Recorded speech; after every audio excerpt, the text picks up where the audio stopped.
Welcome, everybody. It is so good to see you all, hear from you, know where you're from, your names. That is awesome. Well, welcome to Individual's rollout of the Payback Project for Texas. I am Gilbert Ramos, and my pronouns are he, him, and his. I am a member of Indivisible Texas. I'm a clinical social worker and have worked in the field of social justice for about 33 years. I will be your co-host. It is, again, really, really cool to see you guys here. Change is powered by people, and we can only do it with you.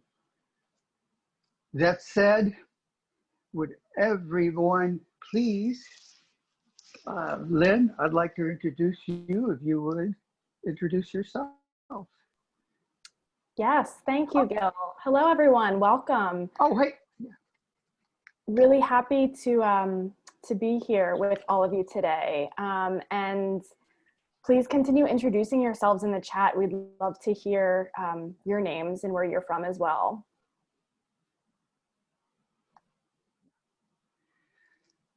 Well, guys, Indivisible is a movement powered by thousands of folks, thousands of groups who advocate for change. And the only way we can do it is by your participation. And then let's just see how many people are out there. And I want to recognize some folks here. Brian from Austin, Suzanne, Hershey in Austin, Jane, Diane Spain, Carol. It is very, very good to see you all here. Well, I'd like to introduce Julia Mickenberg. Julia is a member of the Indivisible Rosedale Huddle in Texas. Julia and her sister Reza Mickenberg, a friend of Texas nature and a foe of the polluting politicians. Well, Julia created a website called Nature Against, and she has founded various media accounts under the name of Nature Against, many of which include a series of videos, two of which we're going to see here. So let's go with those videos.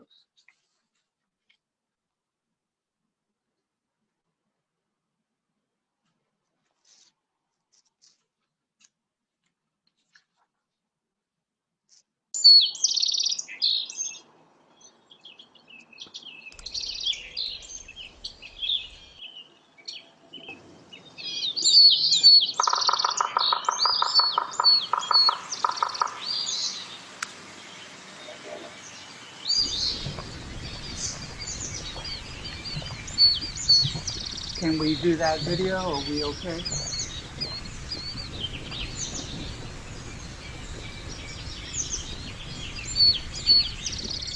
We are Nature Against.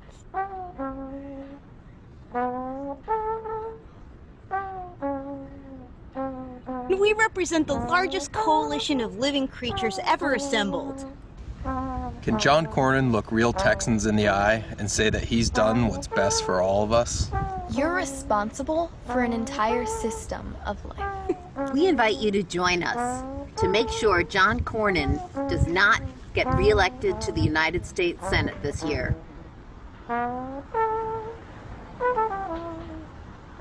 We believe politicians should protect the territories they represent. It seems like Texas Senator John Cornyn puts himself and his big donors above the health and future of all of Texas. When we compare Big John Cornyn to the Texas night sky, we realize how insignificant he and his donors really are. Cornyn thinks small. Texas needs big ideas. Who doesn't love nature?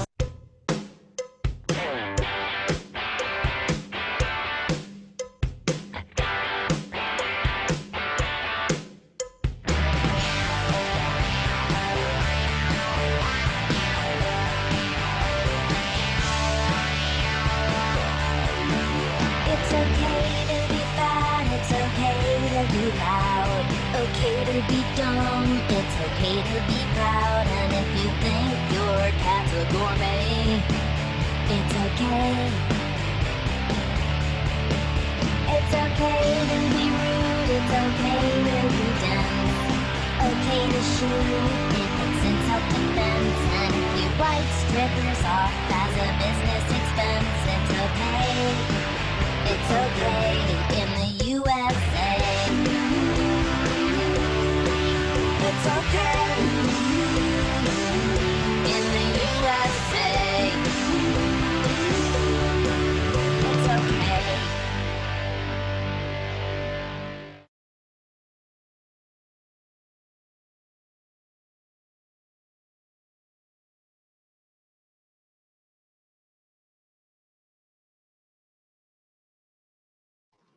Lynn, you're up there.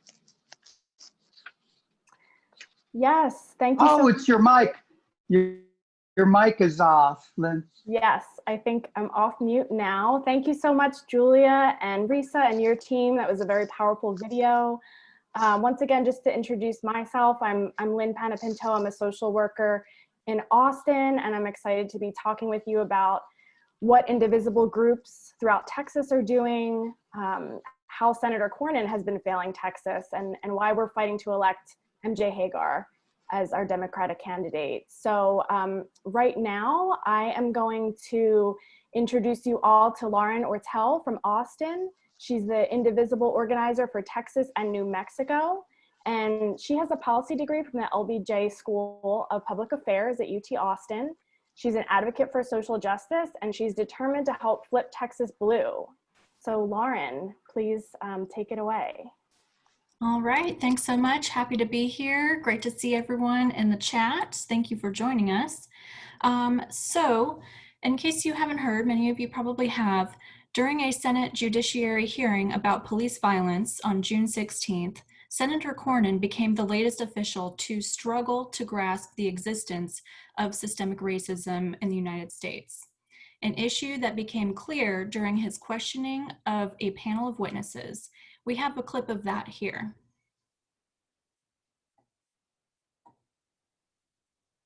Well, do you believe that basically all Americans are racist?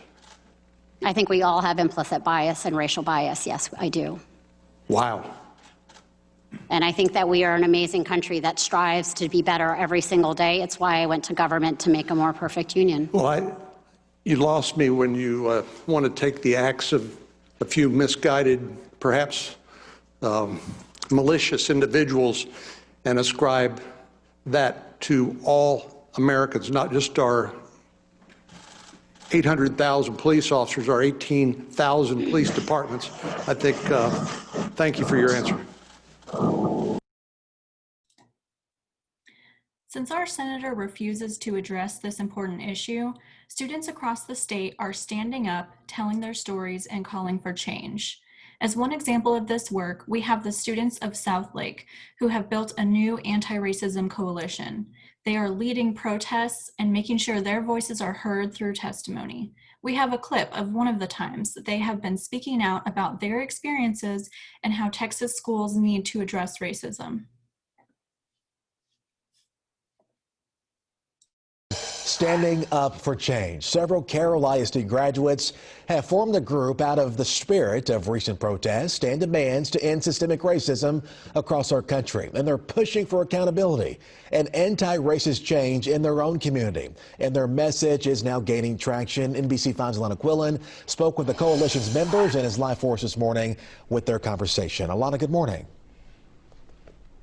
Good morning, Evan. Well, they're called the Southlake Anti-Racism Coalition, and what's really eye-opening is an Instagram page that they created calling for all current and former students to share their experiences of racism and discrimination. They received hundreds of responses, many of which are heartbreaking. I was called a slave and told by two white boys that they were my masters. These are true stories. In kindergarten, I walked up to two girls at recess and asked to play with them. One said, "But no brown people can play with us." Divya Kumar and Danica Shah are two of several former Carroll ISD students behind the newly formed Southlake Anti-Racism Coalition. Bring light to these stories and actually show people what's going on inside these walls. Their Instagram account with 1,500 followers in a matter of days is sparking conversation. It was eye-opening and shocking. And their efforts don't stop on social media. Our mission is really to create long-lasting, enduring anti-racist change in the community. But members say action is long overdue in their own community. A culture where racism was normalized. In 2018, videos of Carroll students chanting racial slurs went viral. In January this year, police say vandals spray painted racial slurs on Carroll High School property. The coalition says these incidents point to a greater issue in the district. We need to educate the youth and our students about the language that they're using. Carroll ISD issued a statement this week saying they're aware of the coalition and are heartbroken to hear of these experiences. The district says, quote, "We know they are hurting and want them to know that hearing their stories has only strengthened our resolve to address racism, bigotry, and acts of discrimination." The district's Diversity Council plans to present a cultural competence action plan to the school board on August 3rd, which they say will ensure a safer and more caring environment for students. As the coalition gains momentum, members say they plan to hold them to it. We want to see tangible change, not just continue to hear that they're working on a solution. Now, you can read the district's full statement on our website, nbcdfw.com. Now, the coalition told me they actually took a look at the Diversity Council's action plan and created their own set of demands based off of the district's action plan. They actually have plans to release a letter today to the community and gather signatures, and then the coalition will present that to the school board at their August 3rd meeting. Alana Quillen, NBC5. All right, well, we are grateful for the courage of these students to stand up for an issue that our senator is refusing to acknowledge. On this next slide, we'll hear from Latrice Cook, Executive Director of the Melge Justice Center. They are helping formerly incarcerated Texans get registered to vote, among many other support services for reentry. They needed funding for this work that provides important assistance for people impacted by our racist prison system, but Senator Cornyn turned them down. Let us know in the chat how seriously you think Senator Cornyn has been taking racism, while we hear from Latrice here. Hi, my name is Latrice Cook. I'm the founder and executive director for Melge Center. We are an organization that assists persons that have previously been incarcerated and their families. And I'm also a radio talk show host. On KAZI 88.7 FM on Thursday mornings, we have the Iron Sharpens Iron show, which also discusses issues, resources, and situations that face those persons that have previously been incarcerated and or their family members, or even people who provide resources to this particular population, and even district attorneys and other people who are persons that feed into the system.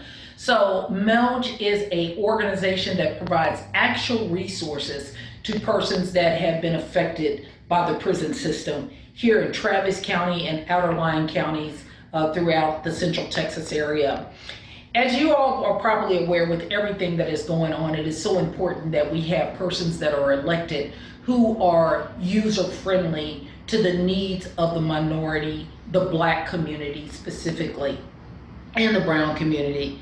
And although Senator Cornyn is currently working in the capacity of a U.S. Congressman representing our area, he has not been a person that has actually put forth all the efforts that are needed to help break the systemic barriers that continually exist for this population specifically.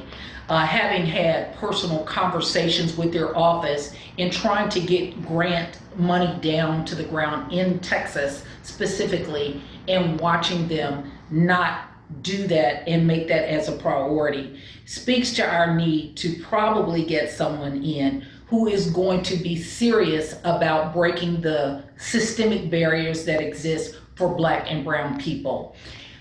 It is because of all these things that we make different appeals to certain groups and associations to become familiar with who we are and the work that we do, and that we have done successfully for the last 16 years. Please visit our website at www.melj.org. That website again is www.melj.org. We would love to have your support. We would love to answer any of your questions and definitely be assistance should you know anyone that needs our services. Thank you so much for the opportunity. I'm Latrice Cook, and we are Melge Justice Center. Well, okay. Thank you, Lauren, for taking us through those videos. Those folks are passionate. We are not alone. Well, Cornyn has certainly ignored racial tensions here in Texas. And if you feel like he has, I'd just like to hear from you guys, has he?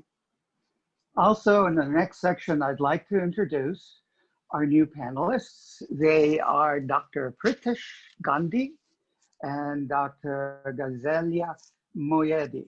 Now, Dr. Moyedi is a passionate advocate. She advocates for patients' rights, and here's some of her words.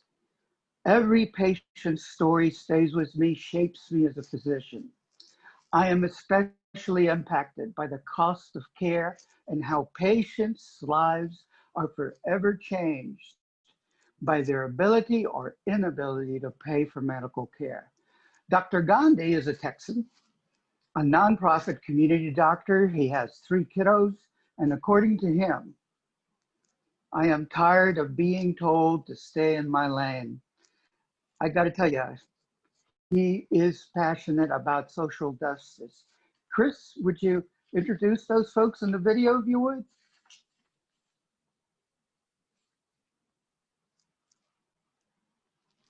Hi, everyone. I'm Dr. Ghazal Moyedi, OBGYN here in Texas. So glad to be here with you tonight to talk about healthcare in our great state. And I'm joined by my great friend and colleague, Dr. Pritesh Gandhi.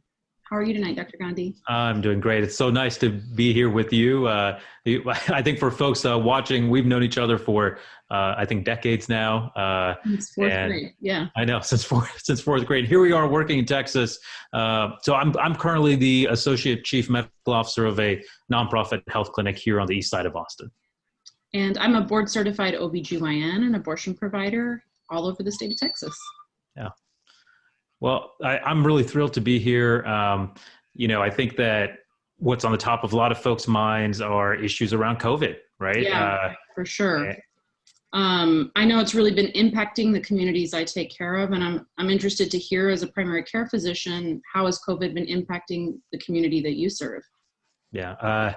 Look, it's been really hard, and hard from a couple of angles here, right? So in Austin, for example, the overwhelming majority of hospitalizations have been borne out by the Latinx population here in the city. And I think that's been hard because although the bulk of hospitalizations are in that community, the community doesn't make up the majority of the city, which means that there is a huge disparity by race and ethnicity in terms of hospitalizations and cases and who's bearing the brunt of the complications of illness. And I think we're seeing that in our clinic as well, right? I work in a clinic where, probably around 80 or 85% of my patients speak Spanish.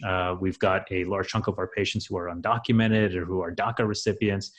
And so in many respects, bearing sort of the double-edged sword of this pandemic, on one hand, because of inequities baked into our system, are struggling with the complications of illness. And then on the other hand, because of economic pressures, have to be at work. And so, when the state mandates that restaurants need to open or other facilities need to open, the essential workers are my patients, are our communities that we serve. And it's because, and I'm going to get riled up here for a second. Yeah. It's because, a couple of years ago, freaking fought hard to pass paid sick leave here in the state. And the reason why was that for white collar workers who work in the private sector, great, you have access to paid sick leave. But for folks that work with their hands in the community, access to paid sick leave is really hard to come by. And so now our patients face this impossible choice. Do you go to work sick? Do you stay home, miss that paycheck to take care of your children, then therefore not to be able to put food on the table? And so I have really struggled. I'll tell you that I had a patient last week who was discharged from the hospital after dealing with this virus and came home and had to face eviction. And I am so angry. And I suspect that you've seen similar challenges regarding access to abortion throughout the state. I know the issues that were happening earlier in this pandemic. What's been going on? Yeah, you bring up a great point about access to healthcare and the disparities in access to healthcare among race in our state. It's not lost on me that we are the most uninsured state in the country. It's not lost on me that the rates of Black women that die in birth, that die after birth, are astronomical in our state. And it's not lost on me that we also have not expanded Medicaid, and that so many of the people that I take care of on a day-to-day basis don't have any health insurance. Yeah. And in fact, the only times they get health insurance are when they're pregnant, and that insurance is cut off 6 weeks later. And that's typically, I will see someone 6 months later who is struggling with a heart disease that has resulted from pregnancy. They no longer have health care because of that, and they're on death's door. They want to parent, but they desperately seek an abortion because they don't want to die in childbirth. They want to take care of their kids. And we don't have resources in this state to help communities that I care for. And so, yeah, the beginning of COVID, despite, you know, our state, our government here deciding which things were essential and who should continue working, they named abortion care and abortion services as non-essential, and we were shut down for a month. And that meant that the patients I cared for were traveling out of state in the middle of a pandemic to go get life-saving abortion care. And it was heartbreaking to talk to other moms. I'm a mom too. And to hear them tell me their stories, to hear them tell me how much they loved their children and the fear that they had of continuing to be pregnant and getting sick with COVID and dying, or traveling out of state and getting sick with COVID and dying and leaving their children without a mom. And that, there's no deeper pain that I can think of as a mom than the thought of leaving your child. And I had a patient that I took care of on the day that we were shut down, and I couldn't complete her abortion for her. We had to shut down. And I called her every day trying to, tell her, I'll call you when we're open. I'll call you when we're open. I can send you somewhere else. And she told me, I really need this abortion, but I don't want to die, and I don't want to go to another state and leave my kids. And that is a struggle that so many people in this state and in this country are facing, that they don't have access to good healthcare in their community. And now in the middle of a pandemic, people are being forced to make impossible choices in order to keep their families going. It's unconscionable. It's unconscionable, and I think is not, unfortunately, just not surprising, because I think what I've come to realize is that leadership at the state and federal level, I mean, that includes Senator Cornyn and others, have no shame using policy as an instrument of trauma for our communities, as an instrument of terrorizing our communities. Whether it's regarding family separation at the border, which has untold effects on the mental health and developmental well-being of children, whether it is refusing to expand CHIP or Medicaid, as you talked about, knowing damn well that we're number one in the country, as you said, for the number of uninsured. Time and time again, our patients are on the short end of the stick. And then we wonder how we end up in the middle of a pandemic without the social safety net that we desperately need, right? We're having this conversation around school reopening, for example. A lot of parents are asking me, a lot of my patients, is it safe to send my children to school? And we are forcing this decision down the pike because we aren't allocating the resources to safeguard our parents and their financial security. We're just not allocating those resources, and we never have. And so, and we're seeing that toll. I'll tell you, today I was in a department meeting at my clinic, and I was asking folks what the number one issue has been over the last few weeks. And time and time again, the clinicians at our clinic were talking about the anxiety that our patients are facing, the worry that's set in, depression that has set in. We already had a broken mental health care safety net in our state. And layered on top of this, we have this other level of trauma. And we're stuck with trying to figure out how to provide care to our communities.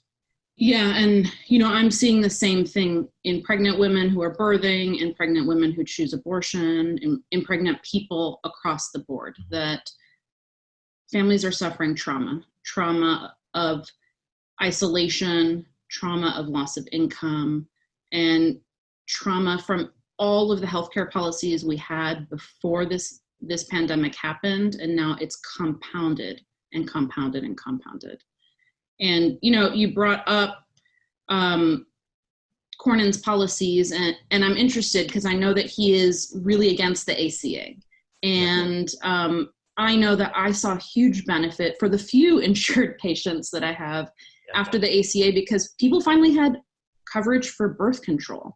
And for a senator or a government that is so against abortion, that tries time and time again to restrict abortion, even though we know it is exceedingly safe, that it is exceedingly common, that 1 in 4 people will choose abortion in this country, and it is one of the safest medical procedures you can have. They continue to restrict it and restrict any option to prevent abortion. So I know that the ACA has helped my patients significantly, the communities I care for, but I'm wondering how it's impacted the communities you care for. The ACA has been an absolute no-brainer. It's been an absolute safety net. In fact, Senator Cornyn said the same damn thing earlier this year in the middle of the pandemic, when thousands of Texans were losing their jobs and losing their employer-based health care. Cornyn was asked, well, what's going to happen to these Texans? He said, well, look, they can sign up for the ACA. Well, the same ACA that he voted more than a dozen times to repeal or replace. And so, having the architect of the Republican effort to repeal the ACA speak about how people can sign up for it in a time of need, it was mind-boggling. And I'll tell you that for the patients we serve, look, because Texas didn't expand Medicaid, didn't take advantage of dollars on the table, free federal dollars that we all pay into as taxpayers, didn't take advantage of it because for ideological reasons, unfortunately, many of my patients are uninsured, right? And if you live in a county that doesn't have a health plan that's run by the county, a lot of, at least a significant chunk of the patients in Travis County, for example, here in Austin, are covered by the county health plan. But for folks that live in the counties out around Travis County, you're out of luck. You're uninsured and you're out of county.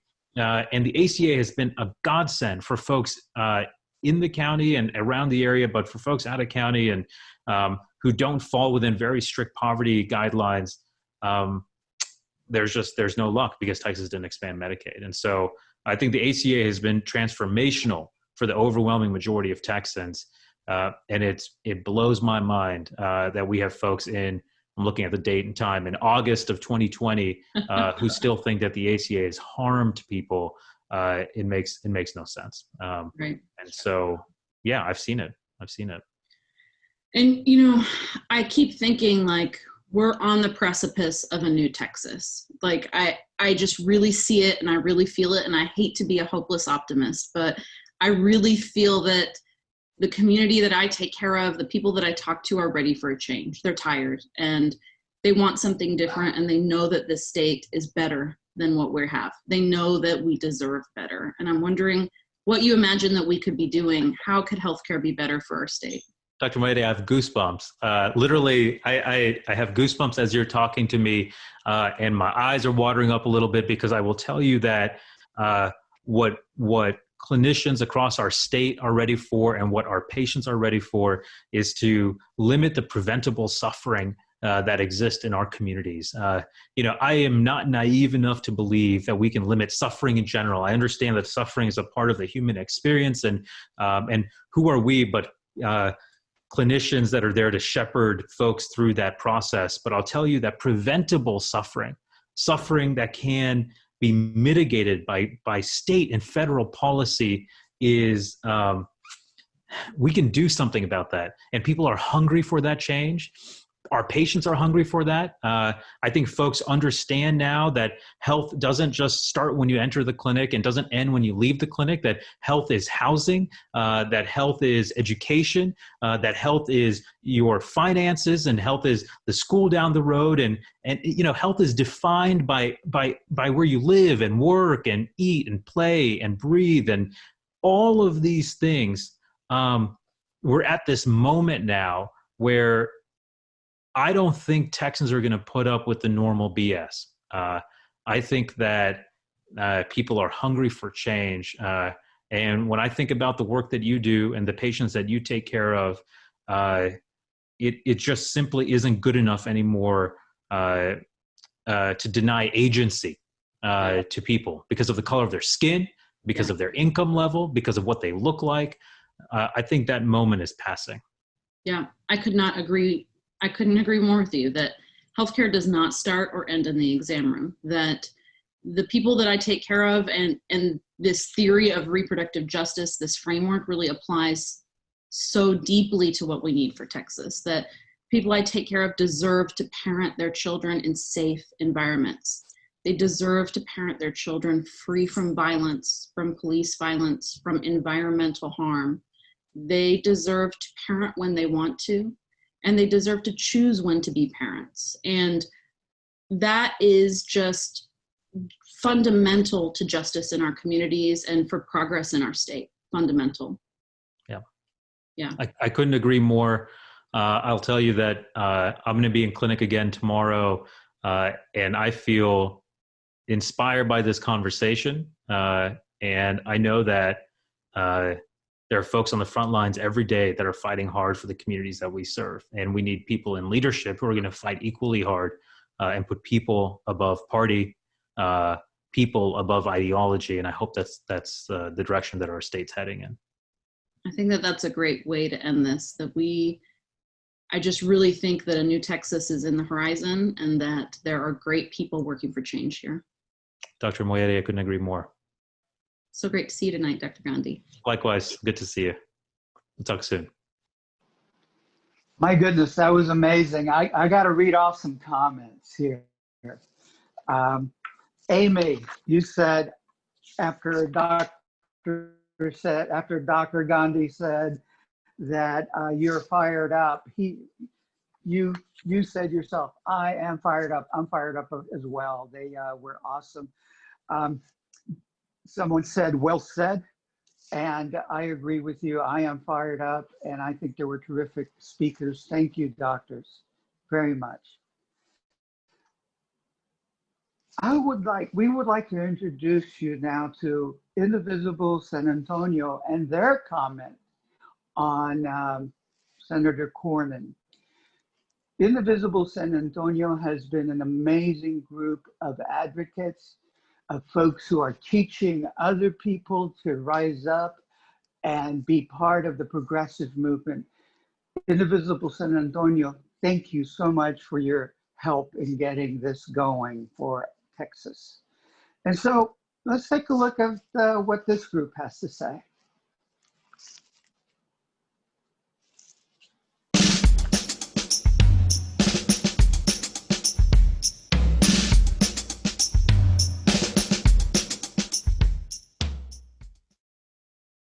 Like you, I am a member of Indivisible. And like you and hundreds of thousands of other people, I'm very upset about what is happening to our country. My name is Beth Wheeler Fox, and I have struggled to understand the bullying, the racism, the contempt for science, the attacks on the press and the courts, and so many other things. I am a librarian and historian, so of course I've read numerous books and listened to all sorts of discussions, but I just don't understand what is happening to our country. A few months ago, I sat down and started a list of all the things I don't understand about today's Republican Party and Senator John Cornyn's positions. I sent this list to about 75 friends, and to my amazement, over 65 replied saying they don't understand either. The list continues to grow as others add their thoughts. I'll bet you could turn to the person next to you and add even more items. Here are some people talking about things they don't understand. I don't understand why John Cornyn and the Republicans support a president who tells so many lies and half-truths. My name is Carol. I'm a history teacher. I don't understand why John Cornyn voted against an anti-torture amendment. I don't understand why John Cornyn released a gun violence plan that didn't actually address guns. Now, that's what I call earning your A+ NRA rating, Senator Cornyn. My name is Julia. I homeschool my children and care about our children's future. I don't understand why Republicans have not created a plan to allow the government in the Middle East to take control so our troops can return home. And I don't understand why John Cornyn opposed bringing 5,000 troops home from Iraq to end the war in the Middle East. My name is Robert, and I am too young to vote, but I will be old enough in a few years. I don't understand why Republicans decided to ignore the guidelines that had been set to control a pandemic if one showed up. And I don't understand why John Cornyn voted for a budget resolution with major cuts to Medicare and Medicaid, especially during a pandemic. I don't understand why John Cornyn, when blaming the Chinese for coronavirus, he criticized the Chinese for eating snakes. I guess he forgot about all those rattlesnake roundups back in Texas. Huh, Bernie? Well, I think China is to blame because the culture where people eat bats and snakes and dogs and things like that.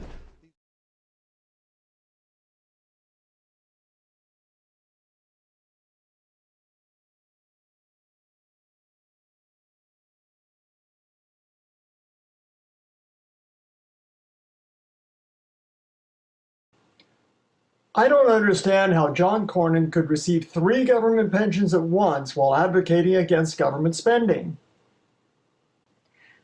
I don't understand why John Cornyn and Republicans don't defend our intelligence services, but instead believe the Russians. I don't understand why Republicans don't honor our military heroes and stand up for our soldiers and military officers. I don't understand how John Cornyn can question whether children can spread COVID-19, because they can. I don't understand why John Cornyn and the Republicans are trying to eliminate the post office. It's the most affordable way to mail anything. I don't understand why John Cornyn and Republicans loathe immigrants when just about every single one of us has a family history of immigration to the United States. I don't understand why John Cornyn and the Republicans are suing to eliminate health care for millions in the midst of a pandemic. I don't understand why John Cornyn and all his Republican cohorts are all white men. I don't understand why John Cornyn and the Republicans believe our right to carry assault weapons is more important than our children's lives. I don't understand why John Cornyn won't act on the intelligence about the Russians putting a bounty on killing the U.S. military members.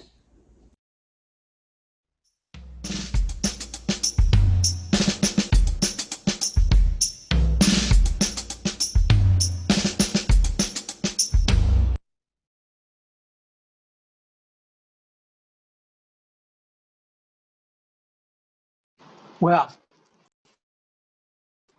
okay, well, thank you, Indivisible San Antonio. We are very grateful for that. Well, John Cornyn has failed us. He chose to support disastrous policies designed to endanger the health of Texans, our environment. He's helped to alienate people, foster racial violence, and has failed in his response to the national pandemic. Do you believe in your hearts, gang, in your hearts and minds, that it's time to take the Senate seat away from Cornyn Is it time for a change? Can we do this? Let me ask you, do you desire to exercise your power to bring about political change? Do you desire to encourage others to bring about this change? Do you desire to boost your community's expertise in bringing about this change? To increase your own expertise? And are you willing to get out the vote? Which of these things, what do you think you desire to do here in Texas? And Lauren, as folks are putting in their responses, it's all yours. Yes, thanks, Gil. So this event has been focusing on just a few of Senator Cornyn's many shortfalls. We'd like to be represented by someone who will protect the environment, call out and help dismantle racism, and make sure all Texans have access to the health care they need. We can spend a lot more time on what Senator Cornyn is doing wrong, but instead, let's hear from MJ Hegar, our Democratic candidate for U.S. Senate, on why we should vote for her instead of Cornyn in November. I am so excited to be joining y'all today, and I'm grateful for all the hard work you've put into taking back our state from the bootlickers and the lapdogs that have been selling us out for far too long. Having been to every corner of this state, I can tell you that Texans are fired up and ready to elect servant leaders who will put the mission first and lead us through this pandemic. We are ready to elect fighters who will work to ensure every Texan has access to quality, affordable health care, and that our economy works for people and not the special interests, and that we can finally take aggressive action that's needed to address climate change. We are going to send Cornyn packing in November. He has been in DC for far too long, and Texans, we deserve better. But it's not going to be easy. He's got big corporate donors and PACs on his side. There are powerful people who want to protect their lackeys so that he can keep protecting their profit margins by hurting Texas families. But there are more of us than there are of them, and they can't stop us if we stand together. Which is why I know in order to deliver real results for Texas, I can't do this alone. I'm committed to running a strong, coordinated campaign that's highlighting the work of amazing candidates up and down the ballot. From statewide to congressional to state house and local races, we have some Texas tough people running to deliver real results. And let's also not underestimate the impact of our 38 electoral votes for Biden, who is tied with Trump in the polls here in Texas. The whole world's watching what's happening, and they're getting to see the results of what we've been working so hard for, and the momentum that we've been able to incite across the state. In less than 3 months, Texans are going to walk into the ballot box and decide between the status quo and a brighter future for our kids, between the servant of the wealthy special interests and a servant leader for hardworking families. And let's be honest, between a bootlicker and an ass kicker. But the cavalry is not coming. It's here. It's you. And I'm so grateful that you're here in the trenches with me. All right, so now we will get into what we've been working on at Indivisible. So at Indivisible, we are targeting 11 Republican senators, including Senator Cornyn in Texas, through our Payback Project. And also on a general scale, our Indivisible program for the election includes doing 20 million direct voter contact attempts in key target states, including Texas. This also means we need to train 30,000 volunteers, and we are aiming to support over 3,000 group-led virtual electoral events across the country in this election season. I will let you know that we are making great progress on all these goals, and so far we are right on track. So I hope you will continue volunteering and checking out what our groups are doing. So for the Payback Project, we have a 4-step plan to replace our worst senators in Congress. Step 1 is build awareness and accountability. When one of the 11 Payback Project senators takes a bad vote or does something else awful, we'll be in their states to broadcast it and hold them accountable for refusing to listen to constituents. And we'll keep reminding voters of their stances on things like the Affordable Care Act, abortion bans, climate change, and all of our other top issues. Step 2 is boost political power. we'll do the work to get as many people involved in the election as possible, educating folks about what's at stake, growing the size of our local Indivisible groups, funneling voters in these key states directly to their local Indivisible group, and increasing logistical support for their election activities and recruitment efforts through trainings, organizer support, and powerful new tools. Step 3, organize to win. Our nationwide network of organizers will work directly with groups on the ground to leverage their power with voters, the candidates, and the media to build support for strong progressive challengers. Step 4 is get out the vote. We'll run a robust GOTV campaign to turn as many people out to the polls as possible. Remember, these senators thrive on disenfranchisement, so it's our job to make sure voters can show up to kick them out. You can sign up in support of our Payback Project, and you can find that link on our, it's in the chat there. Thank you, Antoinette. And during our July week of action last month, we sent over 386,000 texts to Texas voters to discuss accountability for our elected officials like Senator Cornyn and asking them about if they can join us in flipping Texas blue. Through those conversations, we were able to identify new volunteers for our groups. So we hit the ground running and we're ready to get this done. Okay. So here you can check out some of our awesome groups that helped put together this event and also the Payback Project Town Hall that happened last month. So we've got Indivisible Austin, Indivisible or SATX Indivisible, which is in San Antonio. We have Indivisible Grapevine, Indivisible TX24, Indivisible Katy Huddle, and Indivisible Texas Ledge. You can check out the list of our most active groups around the state right now and reach out to one in your area to see how you can volunteer. Again, you can find that list on our senatorjohncornyn.com Take Action website that we've been posting in the chat. So we hope you'll check that out. Also, one of our Austin area groups, Indivisible Rosedale Huddle, will be hanging 4 of these banners in the photo here, Repeal and Replace John Cornyn, up around town in different parts of Central Texas. And I believe they're still looking for some good places to put those up. So you can reach out to the Rosedale Huddle group if you have some ideas. So how about you let us know in the chat if you are someone who hasn't yet connected with a group. We have so many great options for you, and some people don't choose just one. Some people work with multiple groups because there's so many great things going on and we're covering a lot of territory. So if you haven't connected with a group yet, let us know in the chat where you are and we'll get you connected with one in your area. Okay.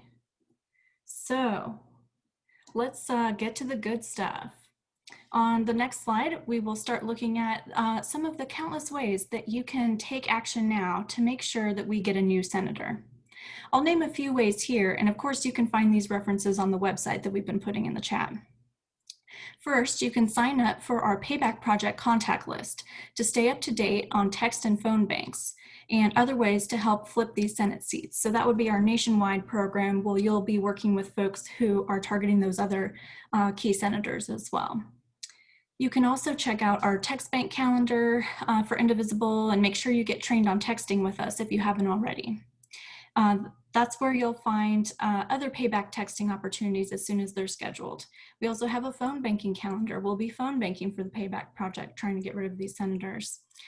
You can visit the volunteer page on MJ Hegar's website and get connected with her team, see how you can help them. You can put a yard sign out to remind your neighbors that this race is really important and they need to look all the way down the ballot there, even past this position. You can, of course, we would love if you would share the website that we've been sharing with you here, senatorjohncornyn.com. And then there's another thing that people are talking about, and there are different versions of this, but there's something called being a vote tripler, and we'd love if you would consider it. So some of those options include checking in directly with 3 friends about registering to vote if you think these are folks who maybe haven't registered or haven't voted too much in the past.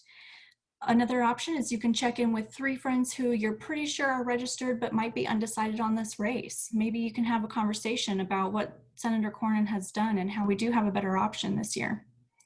And then another way to be a vote tripler is if you reach out to 3 people who are probably planning to vote for MJ Hegar, but maybe they could go the next step and volunteer. The more volunteers the campaign has, the better they'll be able to reach more voters and get them to turn out. So, and of course, even better if you go with all 3 of these options if you can. Another thing you can do is share those wonderful Nature Against videos, which I believe is also in the chat. Natureagainst.com is the website. It's also listed on our Senator Cornyn.com website. And you can make your own Nature Against meme. It's pretty easy. Find something in nature and make a little sign as you saw in the video. We can keep sharing that message. And finally, you can explore and share the great list that Progress Texas, a nonprofit organization here, put together on 50 reasons to vote against Cornyn in 2020. Share that with your friends, share it on social media, just remind folks what's at stake and how important it is to get registered and get your votes in this election. Okay, so let's hear from Lynn and Gil on closing out this event. Yes, thank you, Lauren. So now we've heard from Lauren about many ways to take action and get involved, and we really have an idea about what we can do and what must be done. So you all will be getting a follow-up email with a recording of this event and resources, and as Lauren mentioned, many of the websites have been shared in the chat, the Nature Against website, the senatorjohncornyn.com website. So please look for that follow-up email. And for now, please let us know in the chat one action that you're planning to take. It could be today, it could be this week, as soon as you can. So let's hear from some folks in the chat about what you're planning to do. While folks are typing, I'd like to give a reminder about some important upcoming dates. Voter registration deadline in Texas is October 5th. So please double check your registration, remind your family and friends. Early voting in Texas is October 13th through October 30th. And of course, Election Day is November 3rd. So please mark down those dates and remember to, most importantly, show up and vote and encourage all those around you to do the same. Thank you, Lynn. Well, some posts out there in the chat. Gloria said that she is involved right now with the Biden-Harris campaign. I heard some folks from the huddle reading there in the chat that they're going to play some videos in their own huddle as well. Also from Shannon, I'm tired. Cornyn seems to be second only to McConnell, and she's ready to take on the challenge of taking Cornyn out. Now, there are a lot of great ideas out there, and it's so awesome to see you talking about them. And we want to thank you very much for being part of this rollout. Your comments, your passion, your ideas are so, so important. Share them with us. Become a part of this movement. Become a part of the Payback Project. We can help each other to defeat this guy. It's about time. It's time for payback. Folks, if this will be a good time to say goodbye. So thank you for showing up. Yeah, yay. Gang, thank you.